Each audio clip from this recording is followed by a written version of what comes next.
Check 1, 2, 3, level 1, 2, 3, 4, 5, 6, 7, 8, 9. Mic check, good? You good, Mark? You good, Alex? 1, 2, 3, 4, 5, level 1, 2, check 1, 2, good?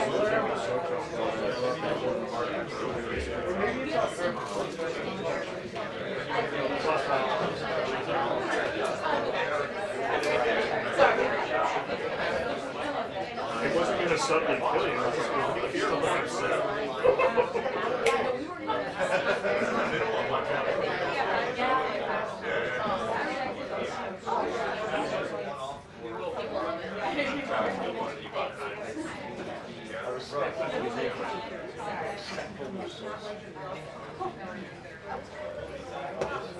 Microphone check 1 2 3 4 5 5 4 3 2 1 1 2 1 2 1 2 1 2 1 2 1 2 3 4 5 5 4 3 2 1. You know, he had a story about having dinner with Karoline and his wife, where he was like talking about stuff and ran with the rebels.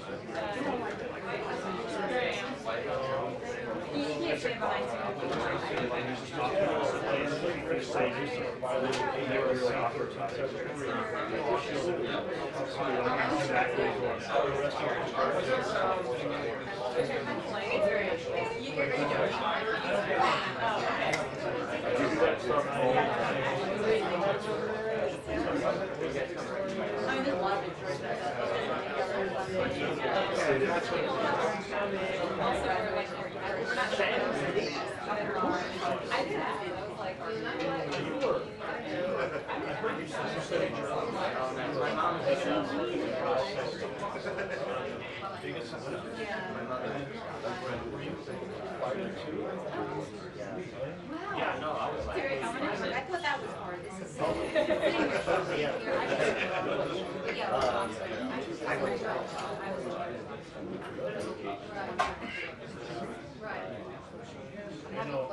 I'm friends with my local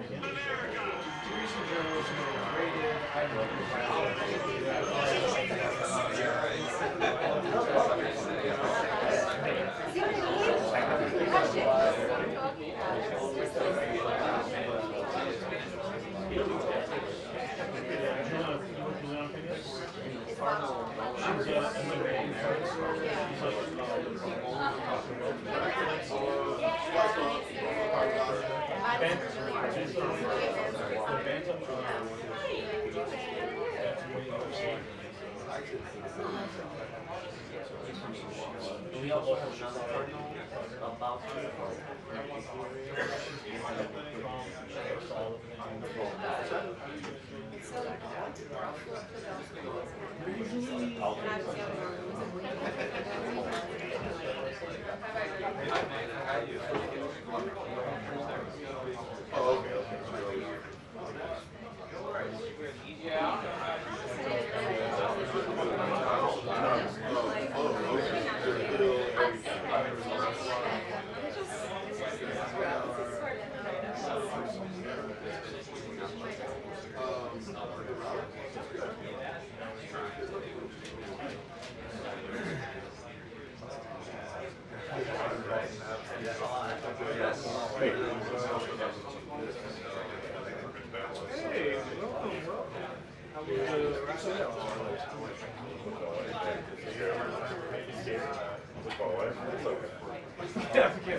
Okay, well, I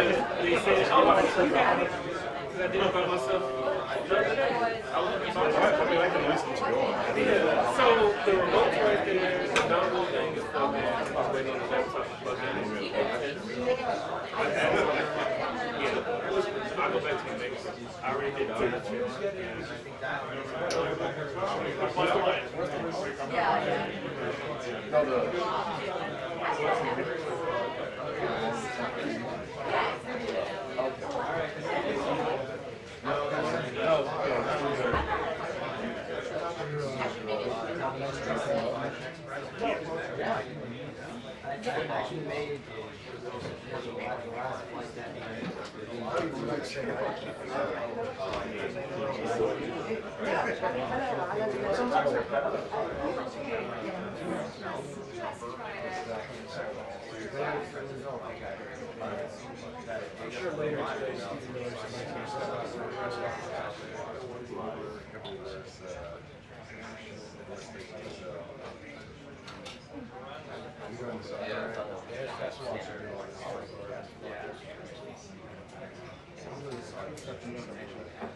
I think the Saudi one online. Well, these are right. Yeah, I didn't get it. I got the bill that was actually Hey, what's wrong? So, first and foremost, welcome to your super spreader event. And, secondly, I've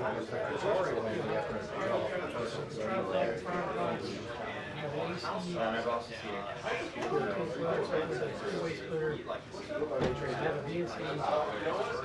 Well, it looks like we're doing a shot.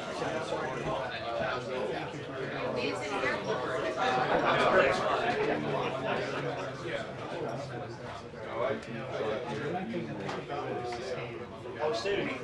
I want to make sure they open their seats. I'm getting ready. I'm not pretending. Just noticed this company, I'm not so sure I would have been there.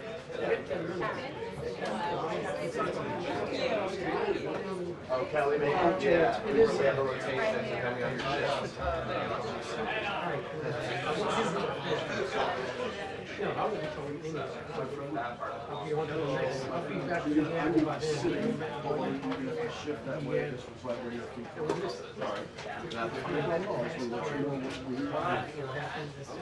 Thank you so much.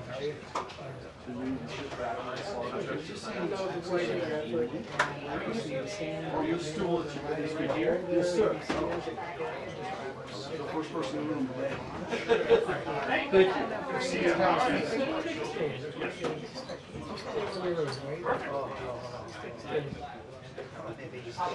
No, this is somebody wants to. I don't get that every soon. I ain't need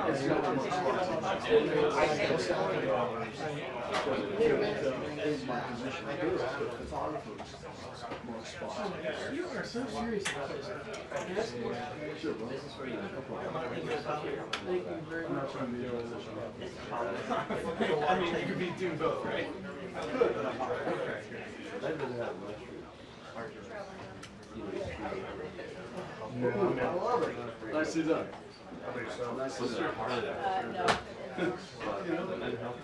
Oh, nice. Wow. It's not about you, it's about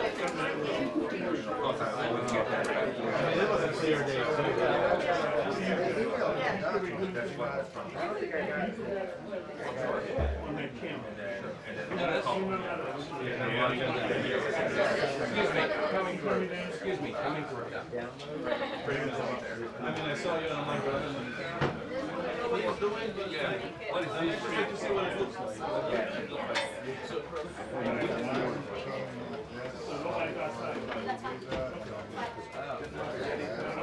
No, it's in my. It's in my. No, that's not true. This is the back.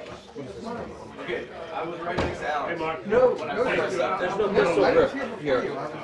Here. Okay, I'll get it. Okay. I pushed it aside to leave this.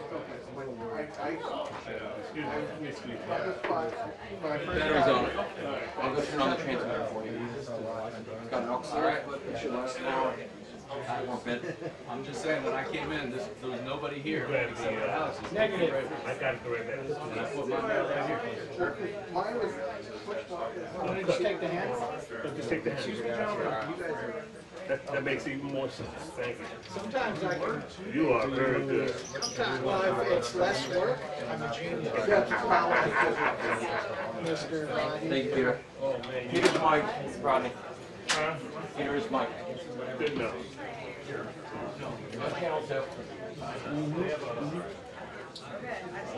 See Owen? Good.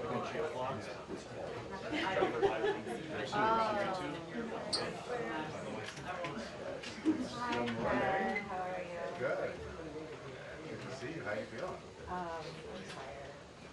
Yeah.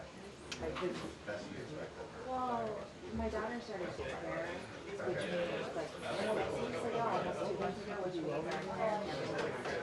We were sick the entire month of April. I remember. Stale's down in front. Like, I was worried about him, but like, seriously, she got cold flu in her back. Who you? Because she has like, well, I was just gonna, so she gets it up there, and just brings it down. It's a better angle for you than that. First time. Well, definitely. If I go back there, I've had problems shooting through everything. over there. Come on, man. Good luck getting back. That's what happened. Hey, just come away on Come on in. Yeah. Come on. Go between the two of us. Man, these dinkers are, is no joke. Now push this. It's gonna be like 2 minutes. What's up? Yeah, I mean, being that everybody's now getting their cameras here. Thanks, bud. Let me slide. Thanks for putting up with me. We never got like, we got him. You got it, Evan? We got like, twice. Yeah.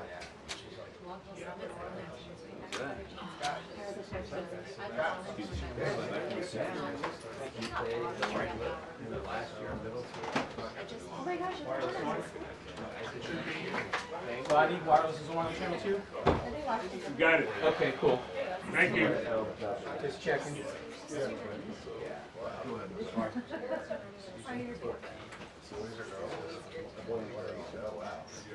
Out. 10 for Yeah.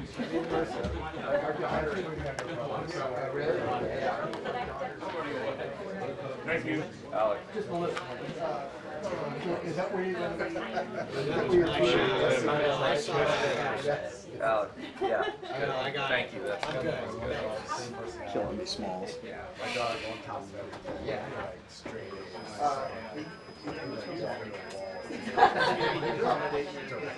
typical boy, typical girl.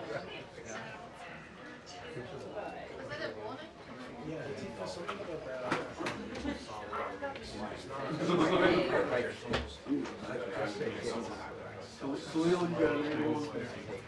Alright, now is there room for walking from the menu?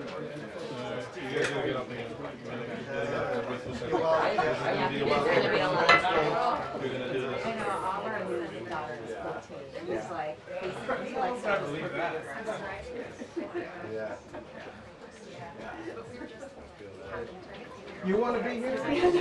You wanna be here? My daughter is Okay. 13 and my son is. You can use that school, I'm gonna go back there. Wait, what? Wait a minute, wait a minute. Chris, Chris, what? you giving up your spot after that? Well, he's the ISP. Oh,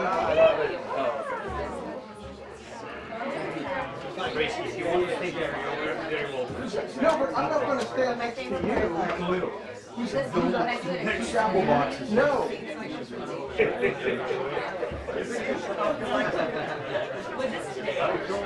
oh no, this is, yeah, not the cameras, but they have the app with the pictures. So So this is how you grab this is But I'm cool. Well, oh, I see. So, no, I was asking, can I just switch over here? If you want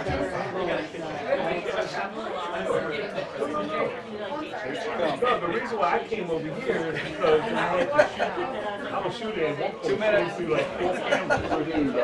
Okay. Let's see how badly. And then, CNN's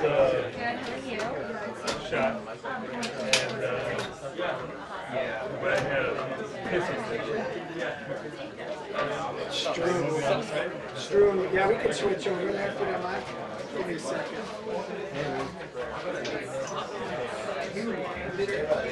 Go ahead. too early to start drinking?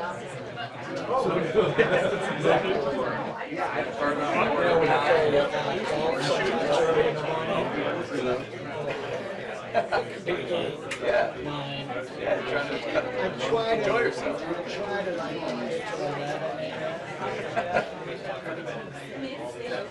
You watch that show, Curb Your Enthusiasm? well, I saw it.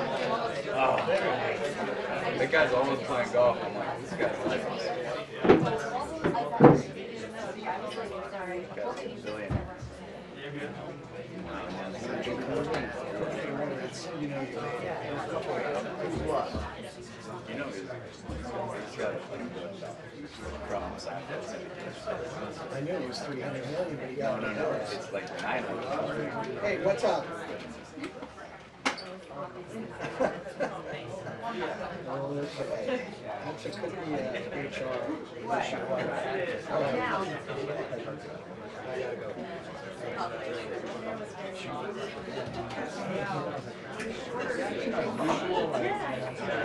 Whatever you want. You'll be all right.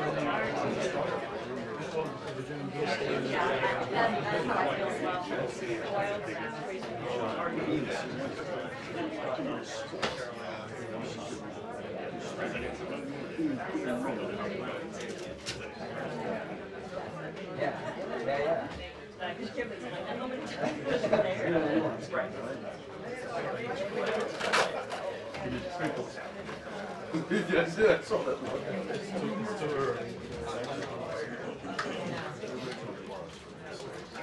Here we go. Stop. No.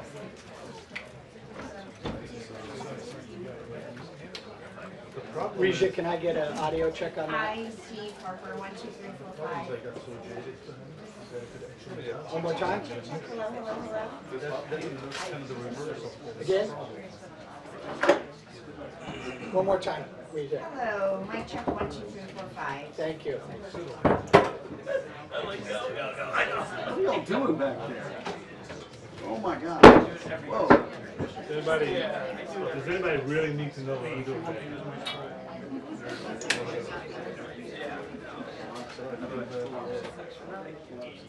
Yeah. I mean, Our sweeping delay denied. Here we go. you heard that? You're late tonight. Are you serious? Sources with deep knowledge from the Send front out. row. What? You just send it out on the full chain. 9. Sources with deep knowledge in the front row.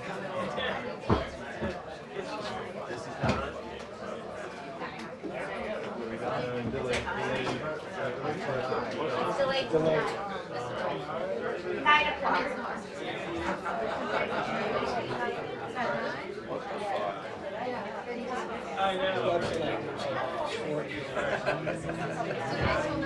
Yeah, update official. But that affects our pieces. How's the little one? Just sent you an email update delaying this until 9 o'clock. What's your name? Audrey. What? Yep, it's fun. Oh, little cheeks. Yeah. Thank you. I love that. Pumpkin. This is your chair. No, it's not. I don't have a chair. I have no idea how that went.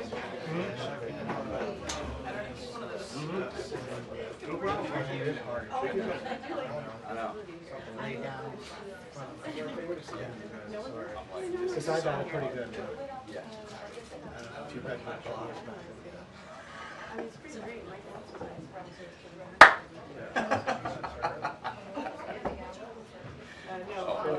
And coach. So blue. Yeah.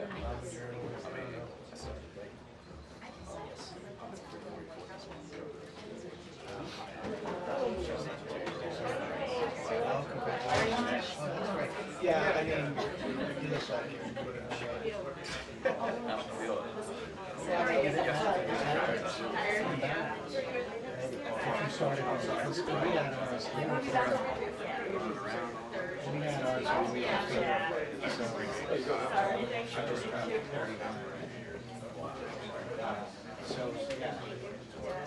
so the nice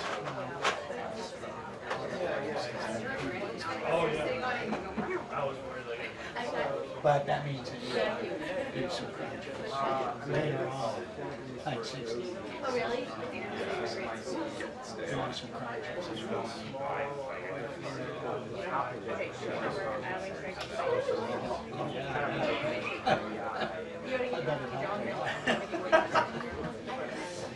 He also has a national review, so if you look him up, you'll see him as national review. It's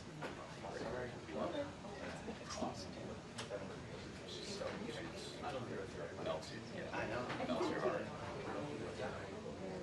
Yeah, and then to have that happen 30 years later, another one is amazing. Right. And then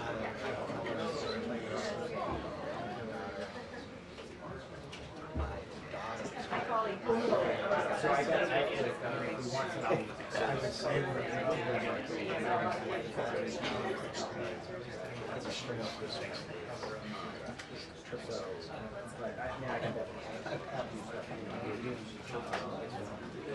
and right as I took a shot, right in her.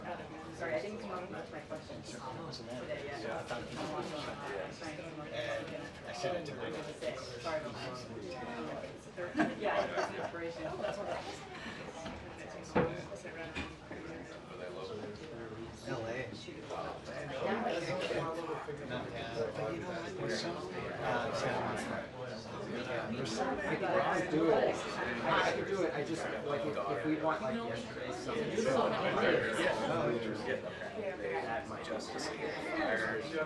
yeah, I mean they had some warnings, but they never had. Santa Monica has a whole It's near Santa Monica. right. No, there were some areas a little north, like right on the line. Yeah, right. They were right on the line. Okay. Yeah. Yeah, I have to ask him about he's a golfer as well. Did you ever do the WHNPA golf thing? I think I tried one time and I had to work on Eric Connor golfer as well. Yeah, I remember like when I was real young, you know, we were just running around drinking beer and like best ball and like I came across these guys in their team and distant scopes and all that shit.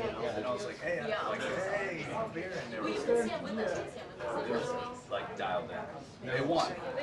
Won the whole thing. Oh, right. Oh, guys. Ed Lewis? They're, You know him. yeah, Yeah, he's a big golfer too. yeah, he owns most of my neighborhood. Oh, does he? Good. Pulling in, I don't know, 6 months ago. Pulling into my alley. He's up there on the corner. This is one of my rentals. This is one of my rentals. Oh, really? Good for him. I grew up in that neighborhood in the 80s. Where is it? Oh, right. Yeah, that was dicey. Dude, it was dicey in like 2003. Well, that could be back. Yeah. So I was just starting out, like the local newspapers sent me to go in my neighborhood to do something else. I gotta go. I don't know. Oh, you're right. Now I live there. I came in the late 80s. Yeah. And during the crack era, Yeah. like 14 state cold out Yeah. It was like a movie set. Yeah. Couldn't turn left. No left on. No right turns on K Street. Yeah. Watching those guys had crazy stories. Even 15. Yeah, it's crazy. 11 over by Mass with Volkers Yeah. before the convention center. Yeah.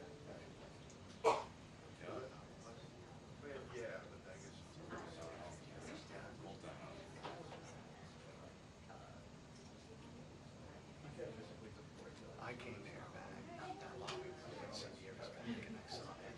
I don't know. Maybe you can. Out on like a scrubby driveway. Yeah. Had a thing called, true story, takes a swing. I don't know. Yeah, takes a swing, and then comes down.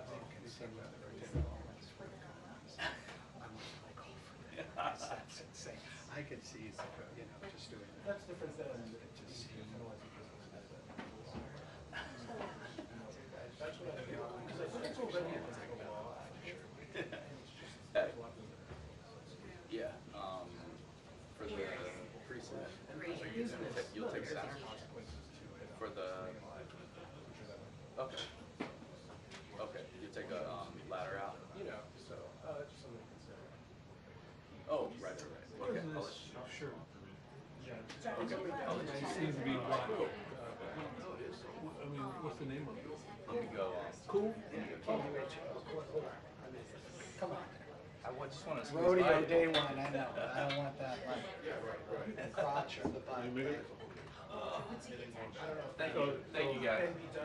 No, but you know, Marion was supposed to because you have somewhere. Right. Sign it.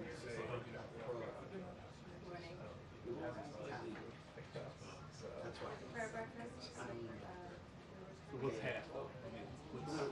The shirt was 80, it's 40. They have great jackets, great range, it's great. Under layers for skiing. And it's relatively.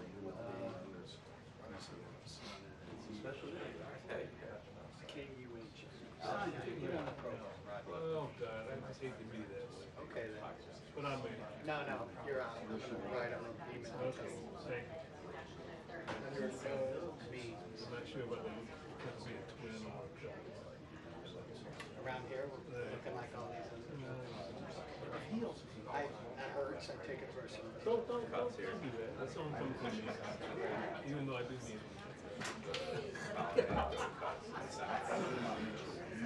I don't want any trouble. Nah, look, man, I'm just a little guy over here in the corner. I'm just in the corner. That's why I have this spot here, because I know it could be a little dangerous. And I like to crank the bulletproof glass. You need more than that. Oh, you're not going to. You just had that look. A fear in my life? No, that just coming through.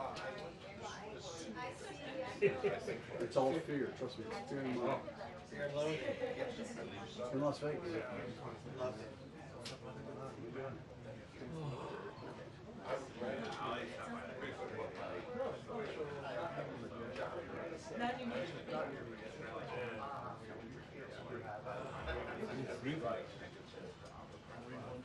First 8:30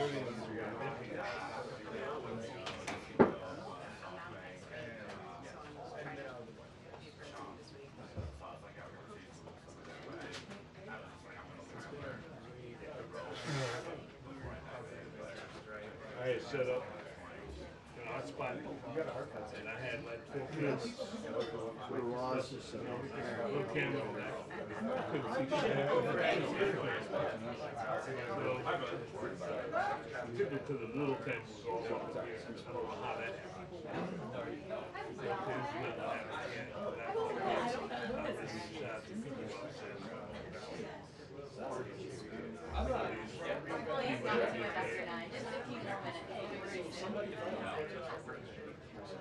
They're already.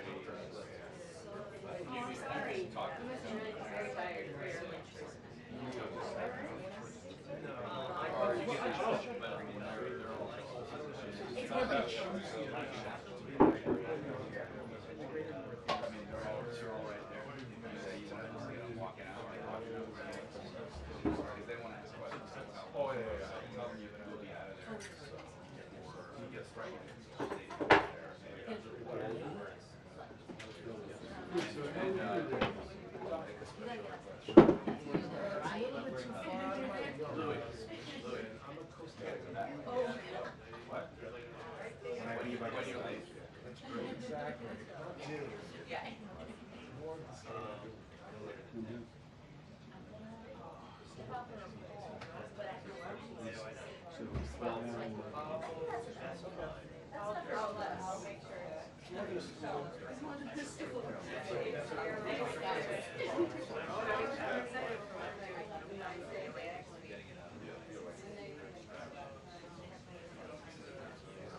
Welcome to the party.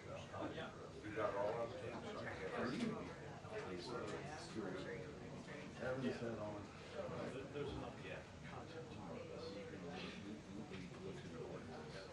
So, see where that is, Stop. I don't care. somebody see it.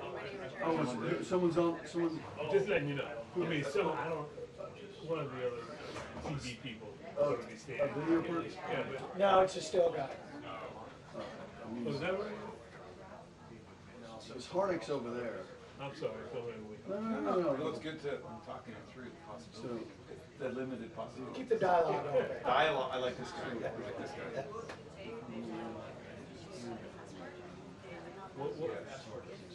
Whatever you do, don't hang a camera and go and let it fall. You did that. That was back during, Supposed to be Chris, but it sounds like it's.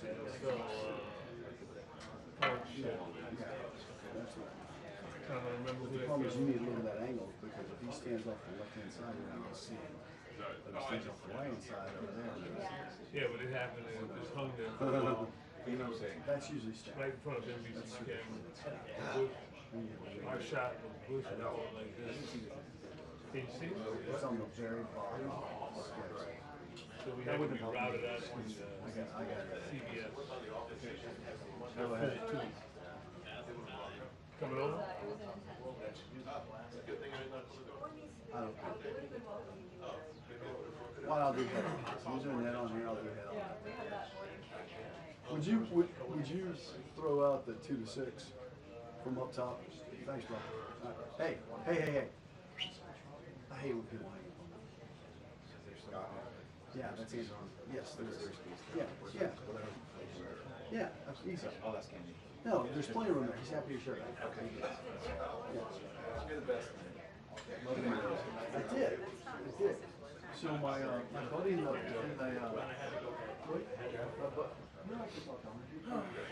No, I gotta go for the ladder up for the next like presets, I think. Or I'm gonna miss presets. no, preset is not after this. Okay, good. So I should probably go for the ladder. Yeah, do what you can. To what you can. I like that. What I do? Do what you can. I said, do what you feel. Oh, I thought you said Same can. thing. Do what you feel. Misheard. Like a boat. Same thing. No. No, there is a difference.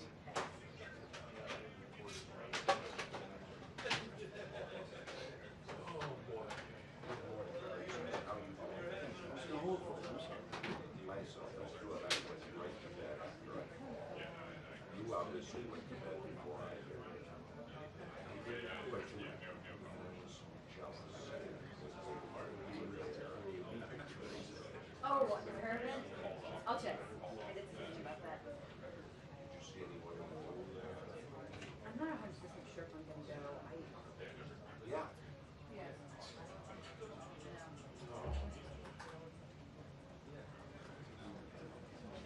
All right, so thank you.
Hey,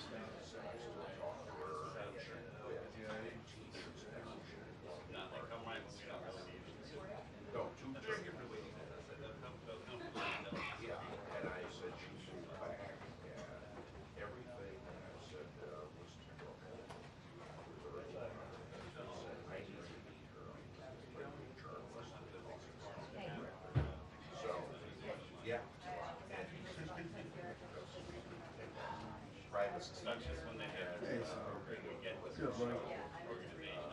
It's fun seeing you.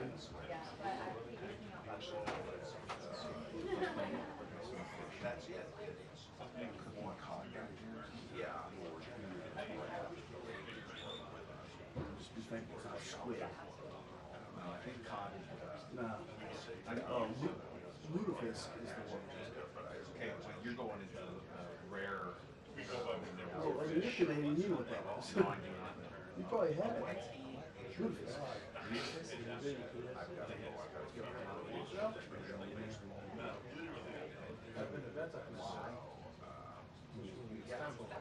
Doesn't sound like something I participate in. If it was in the odor, you could smell it.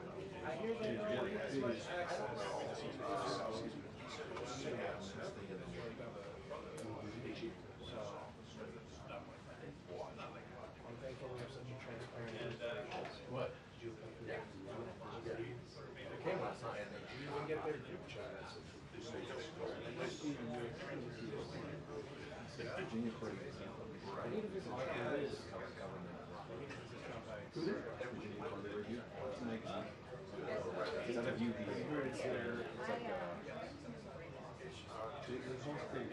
Cool, dude. It's a big idea, man.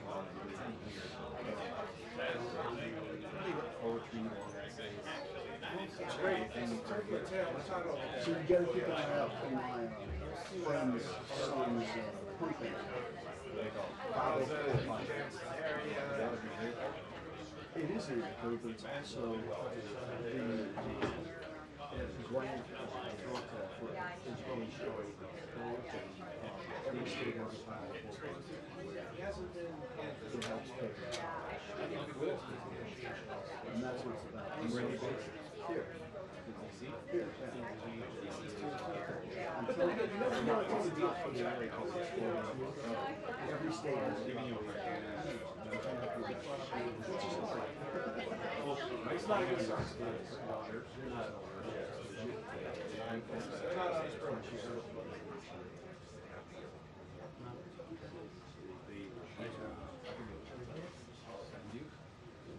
Hey, Sean, that's their lap.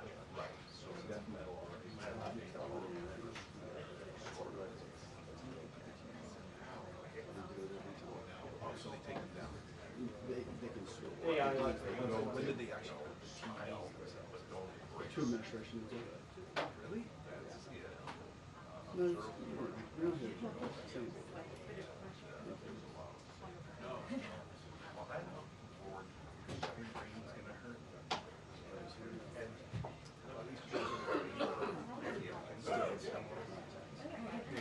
Step at a time.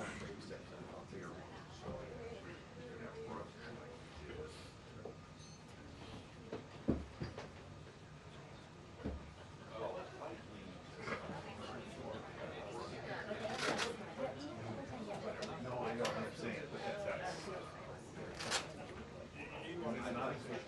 It's not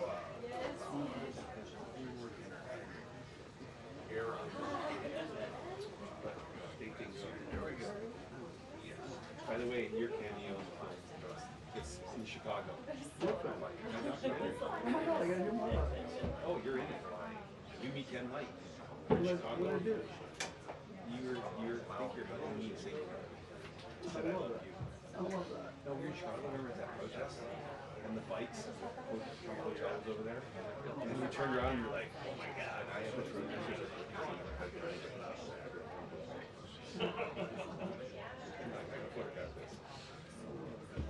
No, I've been shooting it. Well, I'm in the rock up phase. I'm just around now.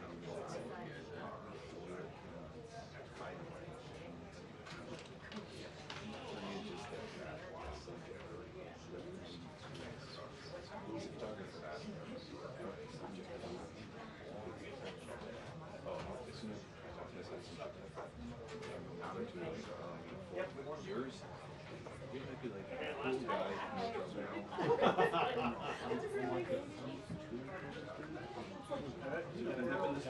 I think so. We've been through it. How long have these things run? We need to,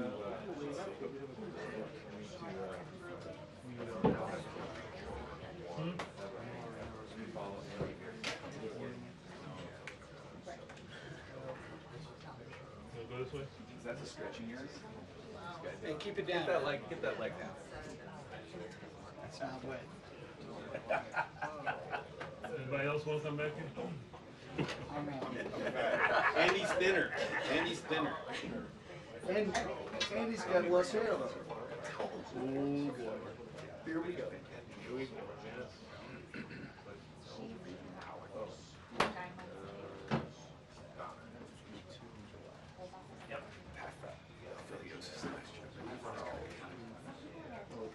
I don't know if we'll get one, but I mean, it's one of those things. So this is one of the emergencies.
No, I know. Don't worry about that.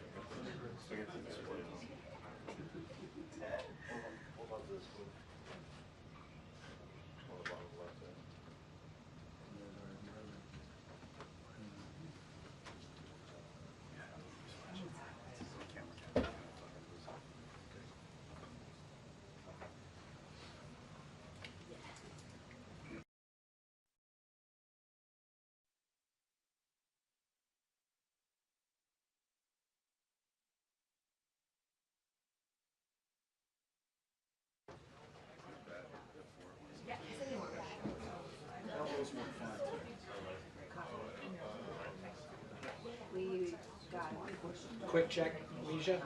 Hey, check. Thank you.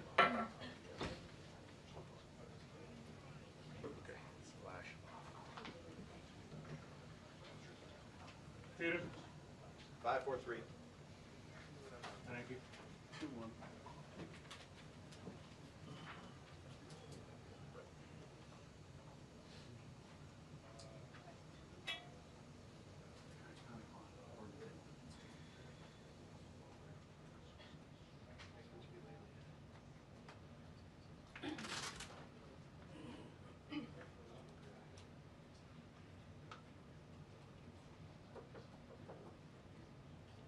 Sir, no pictures.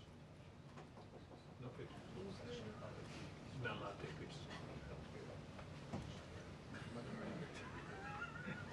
Dana and Bill, good morning to you both. Any moment now, we expect to hear from the White House Deputy Chief of Staff Stephen Miller, as well as the Press Secretary. The focus, I'm told, is going to be on the Department of Government Efficiency, or DOGE, savings that have happened within the first 100 days.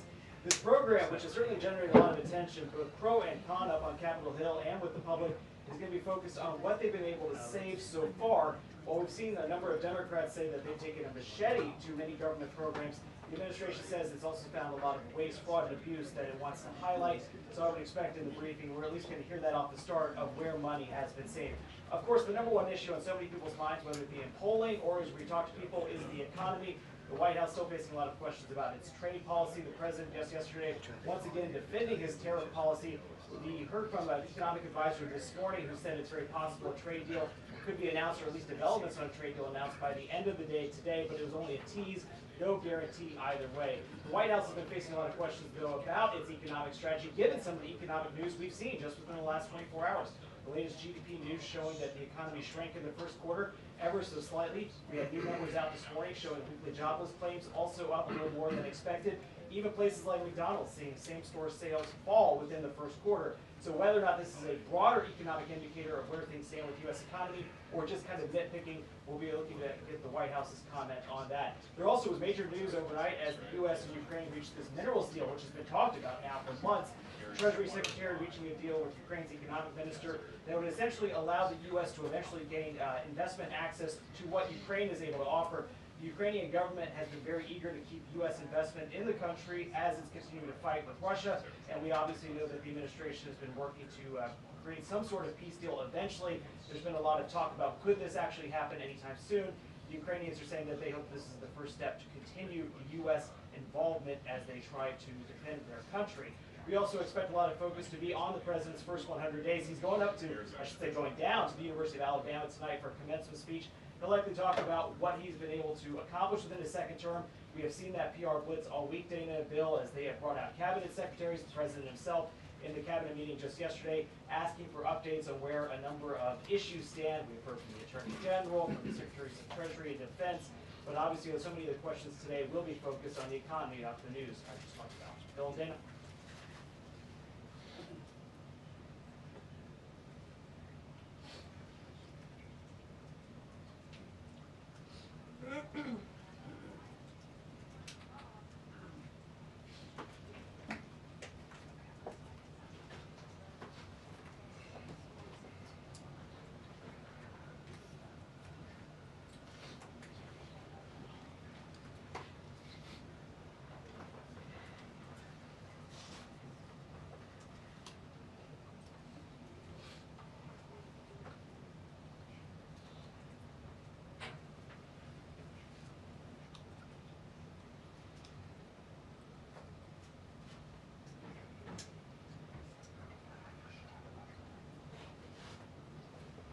Dana, there's been a lot of questions about timing, about whether or not we'd actually be able to see that bill done by the 4th of July, which officials here have been trying to say they would like to see happen. Obviously, it would be symbolic. 2 minutes until the briefing. 2 minutes until the briefing. Dana, so I'll take my seat in 2 minutes as they are going to be out here.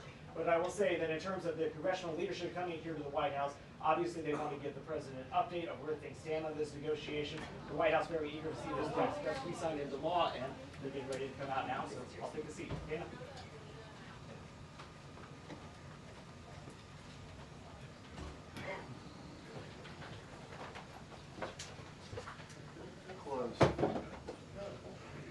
Not good.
Good morning, everybody. We're capping off the first 100-day week with our morning briefing. How does everybody feel? You like the morning briefings? Okay, we do too. That's why we're doing them. It's good to see all of you. I brought a friend out here today who is happy to take your questions, but first, some remarks. At 11 o'clock, President Trump will participate in a National Day of Prayer event where he will invite Americans of all faiths across the country to join him in asking for God's continued blessings over our great country. During the event, the president will sign an executive order establishing a Religious Liberty Commission.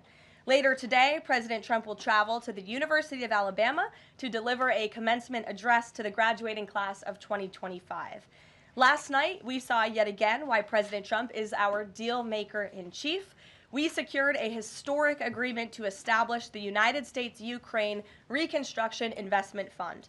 This is a first of its kind economic partnership for the reconstruction and long-term economic success of Ukraine that the United States will greatly benefit from.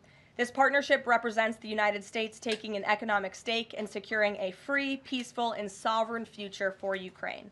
This partnership establishes a fund that will receive 50% of royalties, license fees, and other similar payments from natural resource projects in Ukraine. President Trump has been clear from the beginning. He wants the killing in this brutal war to end. This agreement shows how invested the president is in securing a truly lasting peace. To mark President Trump's triumphant first 100 days in office, we've detailed all week how President Trump has been hard at work delivering on the promises he made to the American people. And yesterday, the president once again showcased why he is the most transparent and accessible president in American history when he held his 4th open press cabinet meeting. Every cabinet secretary went into great detail, explaining how their respective agencies are making life better for American families and businesses. And then the president allowed all of you to ask questions on anything you wanted afterwards. One of the main reasons President Trump won nearly 80 million votes, swept all 7 battleground states, and received a resounding mandate from the American public is because of the contrast he presented during the campaign and continues to this day. Everything in President Trump's agenda is grounded in one thing: common sense. While the Democrat Party went off the deep end and doubled down on pure craziness, President Trump pledged to restore common sense back to the United States of America. In a little more than 3 months, that's exactly what he's done.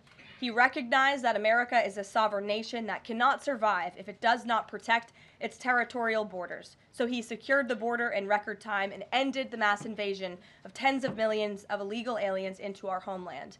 The president knows his top responsibility is ensuring the safety of the American people, which is why he's arresting violent illegal alien invaders in our communities who threaten our public safety. And it's unacceptable to President Trump to allow rampant waste, fraud, and abuse of Americans' precious tax dollars, which is why the president championed a historic DOGE effort that saved nearly $200 billion already. President Trump knows America is blessed with an abundance of liquid gold below our feet in the form of fossil fuels. So he ended Joe Biden's reckless war on American energy and is restoring American energy dominance to lower costs and strengthen our national security. President Trump believes Americans should be free to drive whatever car they want, so he ended Joe Biden's disastrous EV mandate and promoted true consumer choice. President Trump stood up for the Constitution's promise of colorblind equality before the law, so he terminated radical DEI preferencing and federal contracting and directed federal agencies to relentlessly combat private sector discrimination. DEI seeks to divide and pit Americans against each other based on immutable characteristics. President Trump put an end to it. In President Trump's America, individual dignity, hard work, and excellence are the only things that will determine if you get ahead. President Trump is a proud free speech champion, which is why he ended Joe Biden's trampling of free speech rights and the federal government's censorship of American speech on online platforms. The president believes college students have a right to speak their minds and go to school safely. Again, common sense. So he took bold action to protect Jewish American students from harassment by pro-Hamas radicals on their campuses. And President Trump knows that America's children are our future, and he'll never stop fighting for them. That's why he ended the radical, un-American indoctrination of children by eliminating support for divisive, radical gender ideology and equity ideology, and why the president protected parents' fundamental rights. And lastly, the president believes in fundamental biology. Isn't that something?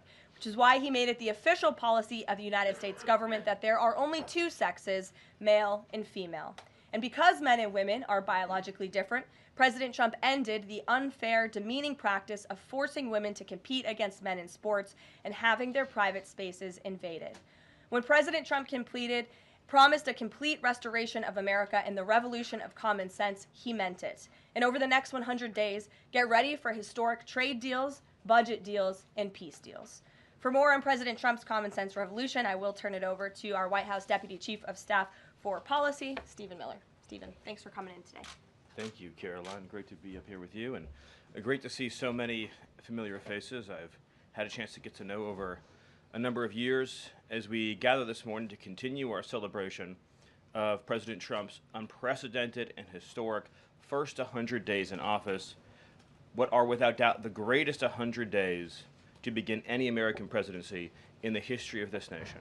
This week you've heard about the historic actions President Trump has taken to secure our homeland, to secure our sovereignty, to secure our economy and our supply chains and our industrial base. Today you're also going to hear from me about what President Trump has done to secure our values, our culture, and our way of life from the unwavering assault from the radical left and the communists and the Democrat Party. One of the most significant crises that President Trump inherited upon taking office was the wave of racial discrimination, so-called diversity, equity, and inclusion policies that have taken over both public sector and private sector entities all across the United States of America.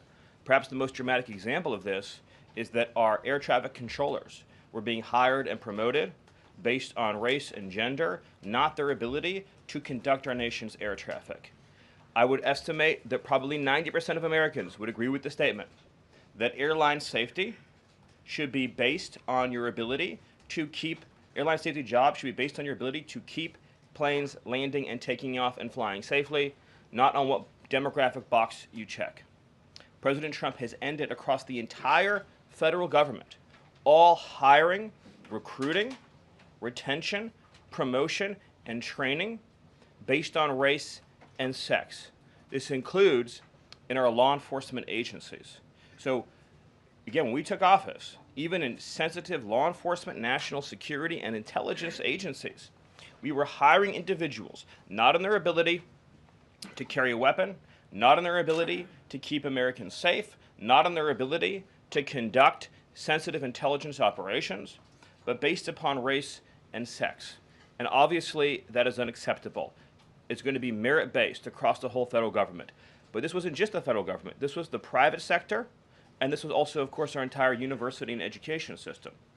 So President Trump's Department of Justice, working with other departments and agencies, have made clear that this administration is going to fully enforce Title VI, Title VII, and Title IX of our Federal Civil Rights Code.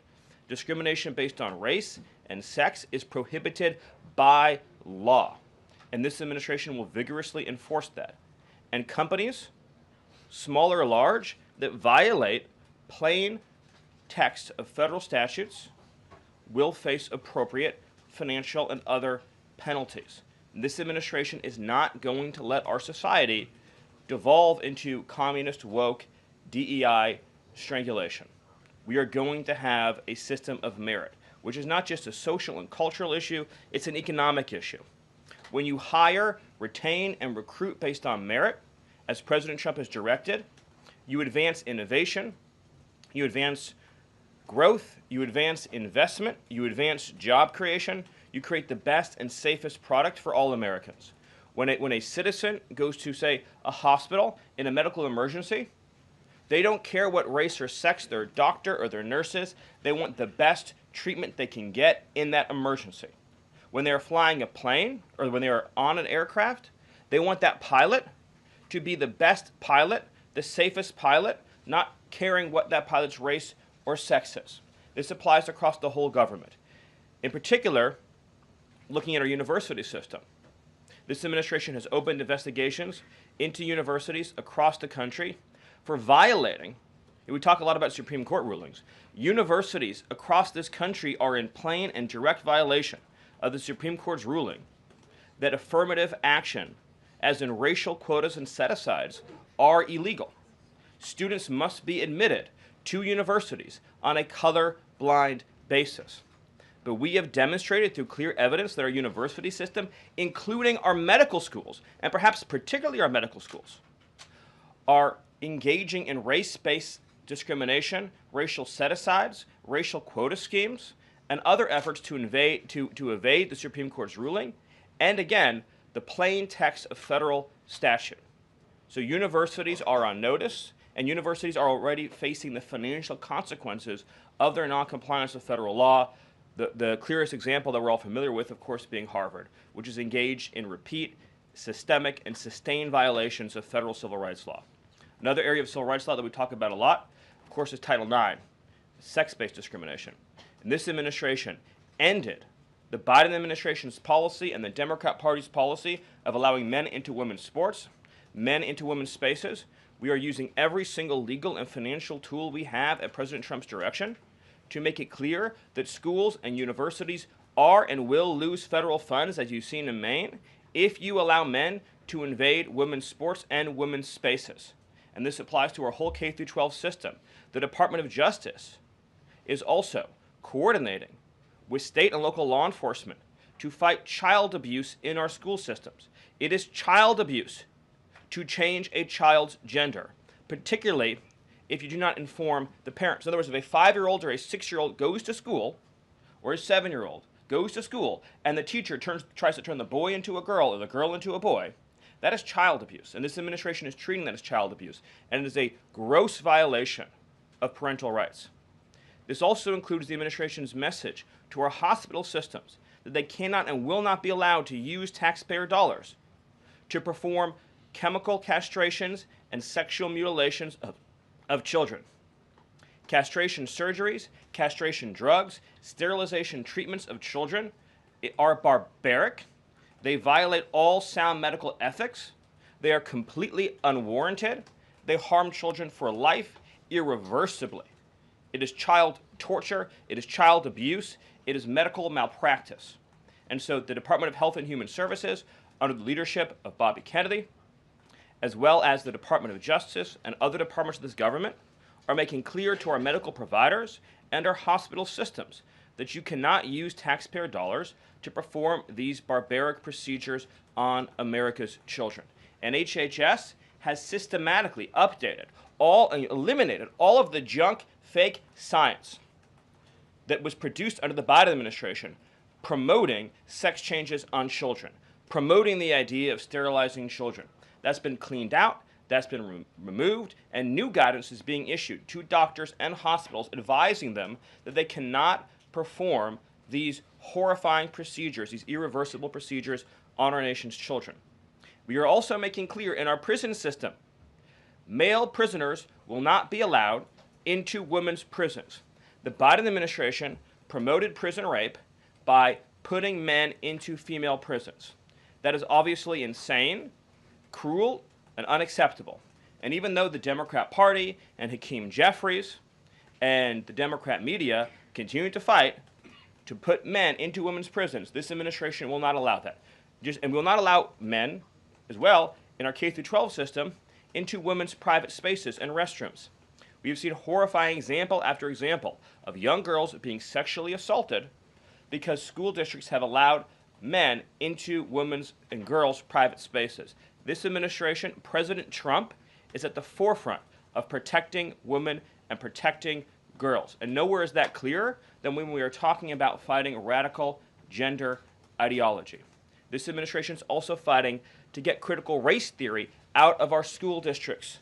Children will be taught to love America. Children will be taught to be patriots. Children will be taught civic values for schools that want federal taxpayer funding. So as we close the Department of Education and we provide funding to states, we are going to make sure that these funds are not being used to promote communist ideology. For any nation to be successful, it cannot teach its children to hate themselves and to hate their country.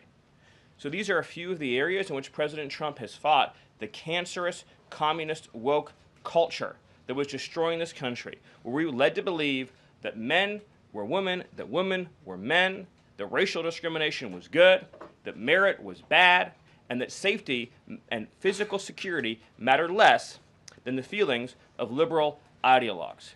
The president has also fought to return the Department of Justice to its core mission of protecting public safety and locking up violent criminals, instead of using the Department of Justice to target conservatives, to target Christians, to target people of faith.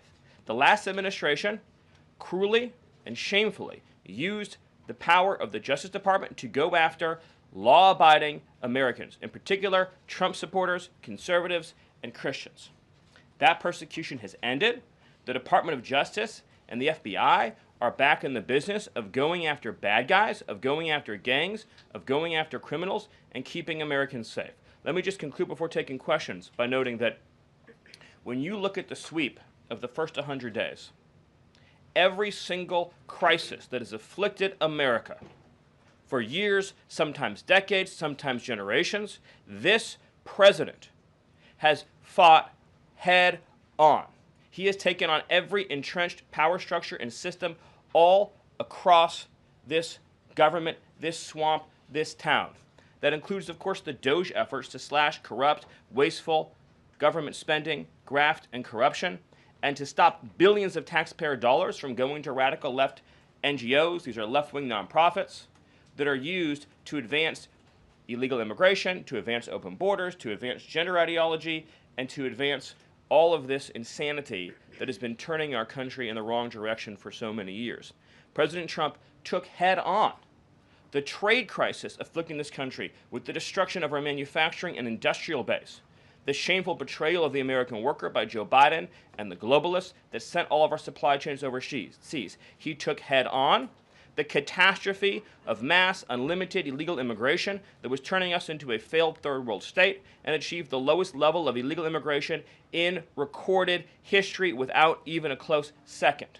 He took on the economic crisis afflicting this country by reopening American energy, by defeating inflation, by lowering gas prices, by ending the onslaught and reversing the onslaught of federal regulation, by reopening coal, shale, oil, natural gas, and fighting now for the largest tax cut and reform, and the largest deregulation reform, and the largest energy reform in American history. These are just some of the things that have ushered in the new golden age, along with his fight to restore the peace that we had for 4 years under the previous administration before Joe Biden sunk this planet into bloodshed and war in the Middle East, in Europe, and rising tensions in Asia. President Trump, in every area of conflict around the globe, has been fighting to restore peace, security, stability, harmony. So he inherited an economic catastrophe, a border catastrophe, a public safety catastrophe, and a cultural catastrophe. And in every case, he has reversed those catastrophes and brought America into the new golden age. So I thank you for your time, and I look forward to any questions you have. Awesome. Thank you, Stephen. And as always, we'll start with our new media seat today. Chris Bedford from the Blaze Media. Why don't you kick us off? Thank you very much. Stephen, what is the end goal of the China tariffs right now? Is the idea to open up the Chinese markets through a deal to a better market for exporting American goods to China, or is it a reconfiguration of global trade in a way that isolates China from free countries? Go. So China is a unique situation, obviously. The president has talked at length about what happened to us economically since China's entrance into the World Trade Organization and the trillions and trillions of dollars of trade deficits that we've racked up with China over the period of that time, and what that's meant for our national security, what that's meant for economic security, what that's meant for our supply chains. Obviously, right now, the Secretary of the Treasury is in the process of developing a plan that will answer the questions that you're talking about, but the president's goals have been very clear on these points, which is that he is not going to allow China to continue to steal our intellectual property, to continue to illegally dump and subsidize their goods in our markets, to manipulate their currency, to rack up an unsustainable trade deficit. We need to have a trade relationship with China that does not do harm to our nation's economic and national security. And that has to be the guidepost of any objective. At the same time, tariffs will bring significant revenue into this country that will allow us to pursue our dramatic plan of tax cuts and reforms. Awesome. Great. Bloomberg, go ahead. Hi. First, well, similar to that question, I'm curious, Kevin Hassett, when you see NBC this morning, said that they were expecting some sort of news on tariffs by the end of the day. Do you have any insight into that? I don't want to get ahead of any announcement, but I'll just reiterate that right now, countries from all over the world, because of President Trump's leadership, are desperate and dying to make trade deals with the United States. We're going to evaluate each of those deals, and President Trump is personally involved in making sure that these negotiations serve only one interest, which is the interest of the United States of America, and we'll end up with a deal in these cases where, yes, the other countries, obviously, will have their own demands and their own interests, but nothing will go into effect that doesn't serve the interests of America and the American people. Sure. Thank you. Stephen, this morning GM is putting a dollar figure on how much the president's tariffs will impact the company. The CEO says tariffs will cost GM between $4 and $5 billion this year. The CEO of Ford says he can't commit to not raising prices because of tariffs. Is the administration open to doing more to give automakers relief? The question, unfortunately, misses the entire point, which is that U.S. automakers have announced dramatic investments and expansions inside the United States. American auto plants are growing, they are expanding, they're opening new facilities, they're expanding existing facilities that are already in operation, because it is now the case that for the first time in our lives, that American cars receive preference in America's markets. The U.S. auto industry used to control the entire world. I believe the number during the heyday was that 70% of all cars in the world were made in Michigan. And now, of course, we've become a tiny fraction of the global market.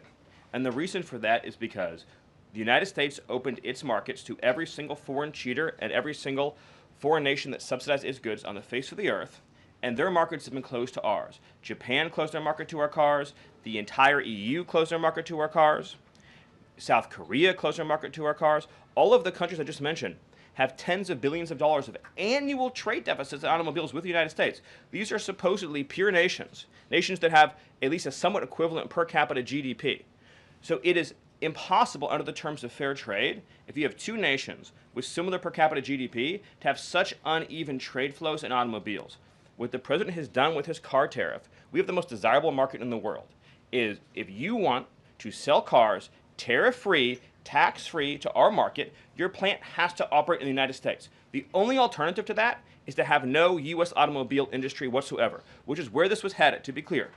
If we stayed on this current path, within a few years, there would have been no U.S. automobile industry. And what little was left of it would have been in Mexico. Because U.S. auto companies have steadily been shifting their supply chains to Mexico, where they believe it is cheaper to make their products. In reality, it'll be cheaper to make them here because there'll be no tariff for anything made in the United States, and we'll have the cheapest energy and the best regulatory environment in the face of the earth. But in the meantime, while manufacturing ramps up, American consumers may pay more. Do you agree? Not on cars they won't, because again, there's now a massive economic incentive for automobile producers to expand production in the United States, and whatever they make here, there will be no tariff. We'll go to the back row. Go ahead. Thank you, Caroline. Today, the U.S. Chamber of Commerce released a letter to the Trump administration asking for small business tariff relief. They say that's necessary because in order to save small businesses and to stave off a recession. Stephen, is the administration considering small business tariff relief?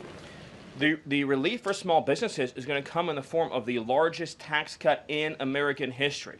A tax cut, by the way, that every single Democrat is planning to vote against. They're voting for a tax hike on every middle-class family of about $4,000. The president has made clear that there will be 100% expensing for investment in the United States. Companies that invest in the United States will be able to deduct 100% of that cost from their tax liability. This will be the most pro-small business tax bill in American history. And at the same time, this is what you have to understand about the plan, is as they're able to do that, as they're able to reshore those supply chains, that also means they'll pay no tariff. So you'll have the lowest tax environment and there'll be no tariff because their production and supply chains will be in the United States. So that's a no on tariff relief for small businesses in the short term? It's a yes on tax relief for small businesses. And again, you only pay the tariff for products that are made outside the United States. Edward. Yeah, thanks. So on the rare earth mineral deal that was signed last night, when can that deal be operationalized? What's the time frame? And what kind of leverage does that give Ukraine over Russia? I think the more important point about the Ukraine deal, and I would hopefully have an update for you soon on how quickly it can be operationalized, but we'll be moving at full speed, not only on that mineral deal, by the way, but on every mineral deal that this president has been unleashing. So we're opening up mines all across this country. We're also pursuing energy and mineral deals all over the world. Since the president issued his executive order also on deregulating coal, we've seen dramatic coal production increases already in the United States. So we're taking advantage of the trillions of dollars in coal wealth and mineral wealth that exists in the United States. We're a very mineral-rich country. But with respect to that deal, we'll move it and operationalize it as fast as we possibly can. But it's meant to pay back the United States, this is the key point, for the hundreds of billions of dollars that our taxpayers have spent subsidizing the war in Ukraine. So it is repayment to the United States. And that's one of the most important points to understand about it. What's the leverage? Does it give? What kind of leverage does it give? The president's goal, again, is to end the killing, to achieve a peace settlement. That remains, of course, the overriding objective. Thank you so much, Caroline. Thank you, Stephen. for Thank being you. here.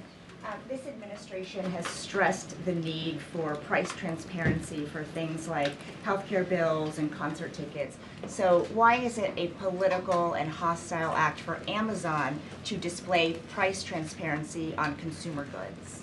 Well, I think it's the wrong way of looking at it, which is why would, first of all, that proposal is gone now, but why would Amazon, of all the different things that go into a theoretical price input, right? For example, does Amazon list the cost of California's regulations on everything made in California?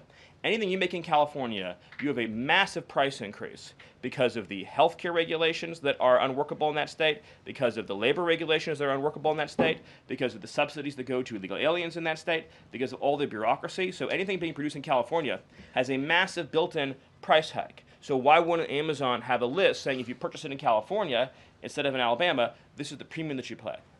That you pay. This was a clear attempt by whoever proposed it originally, I don't know, because Amazon says they were never going to do it, to try to undermine our trade negotiations with China.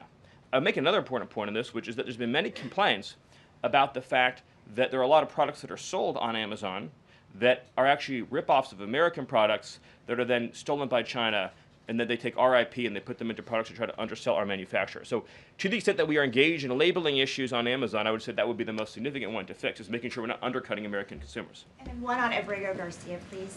The administration is reportedly inquiring about his return. Is that to check a box for compliance, or does President Trump want him back on U.S. soil, or both? So, as Secretary Rubio said yesterday in the cabinet meeting, this administration is not going to publicly discuss the inside details of our foreign policy and negotiations with a foreign country. And in particular, we are not going to allow a district court judge to try to become the Secretary of State.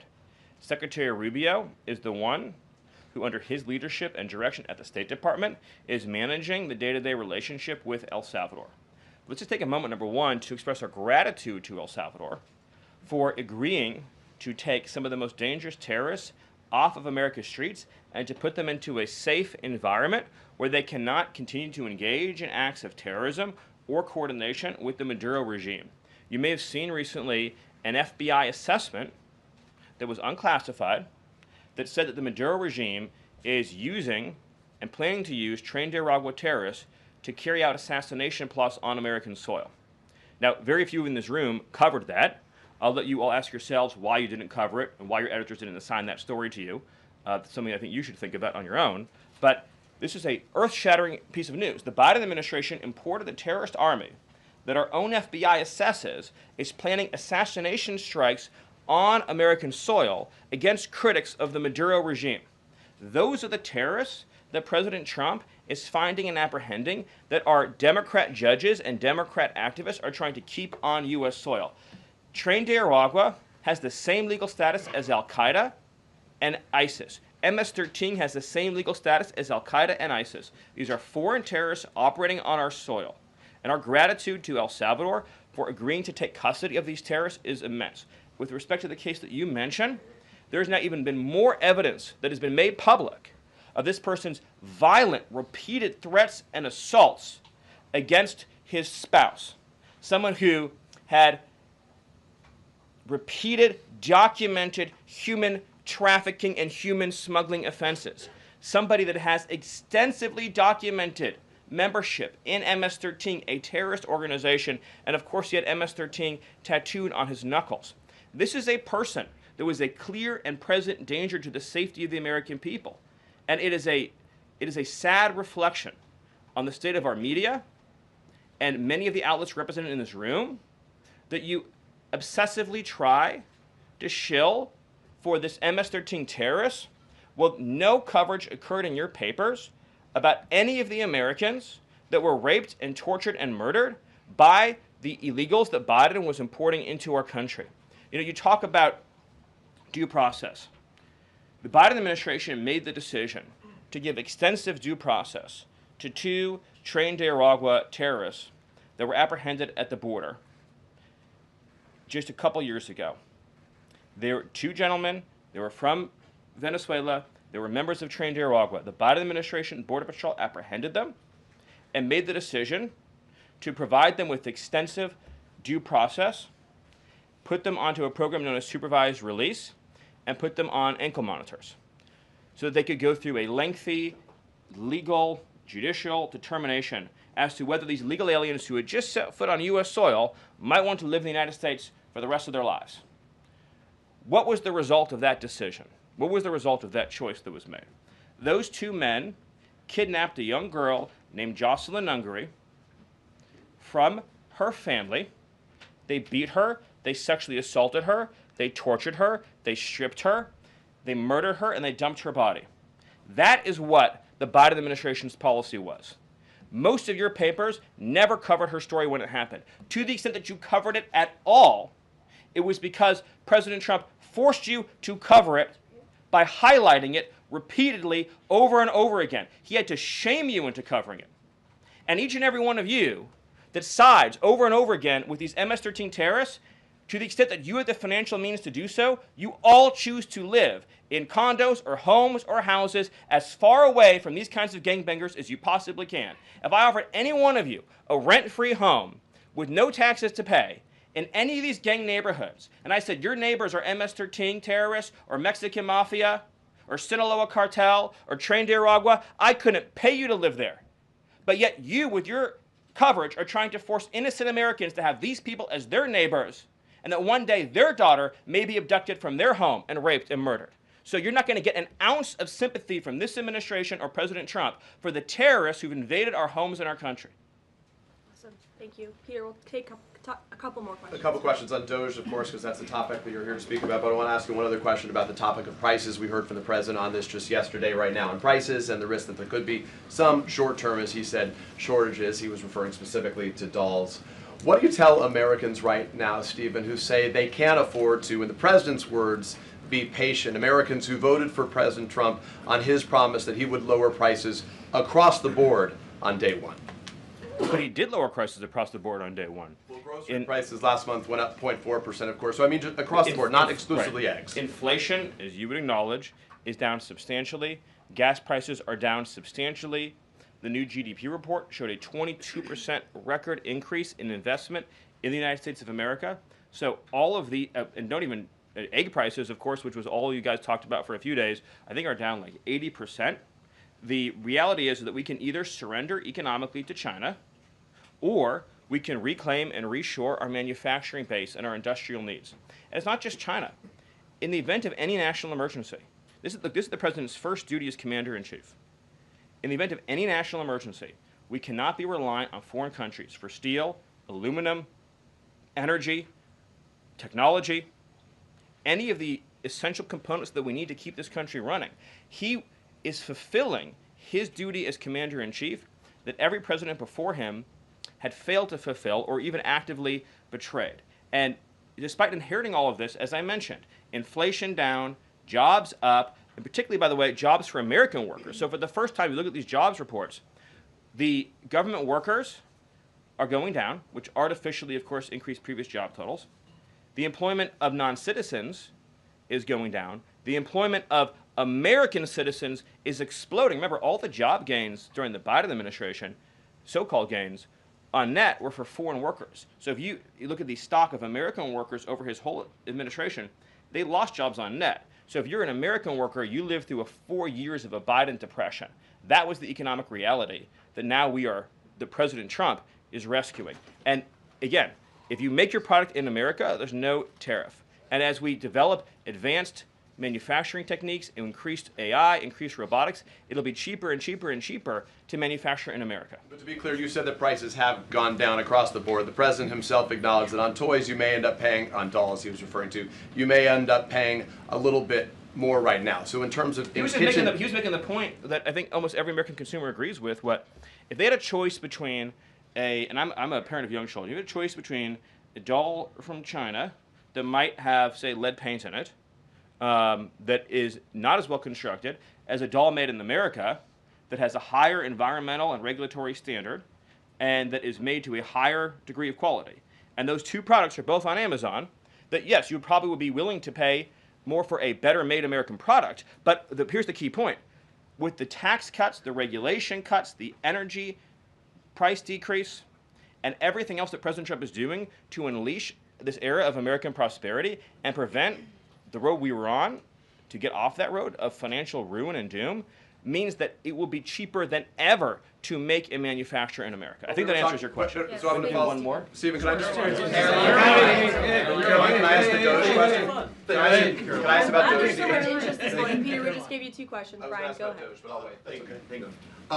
Last night, Kamala Harris delivered her first major speech after losing the election. She attacked Trump personally, attacked the policies. Any comment from the White House on that? Well, I think it was a great reminder to the American people of just how blessed we all are that the leader sitting in the Oval Office today is President Donald Trump and not President Kamala Harris. It was a helpful reminder of just what a travesty and a tragedy that would have been. It would have been the end of America. And it gives me a chance to bring this whole thing home. If we continued on this road of radical regulation, choking off American energy, sending our supply chains to foreign countries, taxing our economy to death, pushing this cancerous woke ideology on our children, ending merit, ending scientific innovation, ending public safety, allowing, everyone goes to the stores these days, everything's locked up, criminals roam free, law-abiding citizens under the previous administration were punished while gangbangers were given red carpet treatment. Democrats, of course, are still giving gangbangers red carpet treatment. And then the border invasion. If those policies had continued, it would have been the end of the American Republic. And the only thing Americans want to hear from Kamala Harris is an apology for joining Joe Biden, and remember, she was the border czar, joining Joe Biden in aiding and abetting the invasion of our country. And we're never going to stop talking about this, because what they did to this country is unforgivable. It is an eternal stain on the Democrat Party. Every day we read another story. Every day we arrest another alien they let into this country who raped a child, who beat a woman within an inch of her life, who murdered a mom, who murdered a dad, who trafficked drugs into this country, who trafficked fentanyl into this country, who are responsible for dead and slaughtered Americans. And I don't know what's broken in the Washington press corps, that none of that moves them emotionally. The only thing that gets them exercised is, do we need to have more trials for terrorist supporters? Do we need to have more trials for gangbangers? Do we need to have more trials for illegal alien invaders? Even though Congress and the Constitution clearly say that you can expel invaders and illegal aliens quickly, efficiently, and properly. This president has literally saved America, and I could not be prouder. I could not be prouder, as I know Karoline feels the same way, to come every single day to this building where we have a leader sitting in office whose first, last, and every thought is the safety, prosperity, security, and sovereignty of the citizens. That's an important word, people. Citizens of this republic. Thank you all. Thank you, Stephen. Thank you for your time. Thank you, everyone. And just to add on the Kamala Harris point, I think I speak for everyone at the White House. We encourage Kamala Harris to continue going out and do speaking engagements. You'll hear from the president at 11 o'clock. See you guys later. A report: the president's planning to fire Mike Waltz. You guys have a response? Why haven't you nominated a single judge?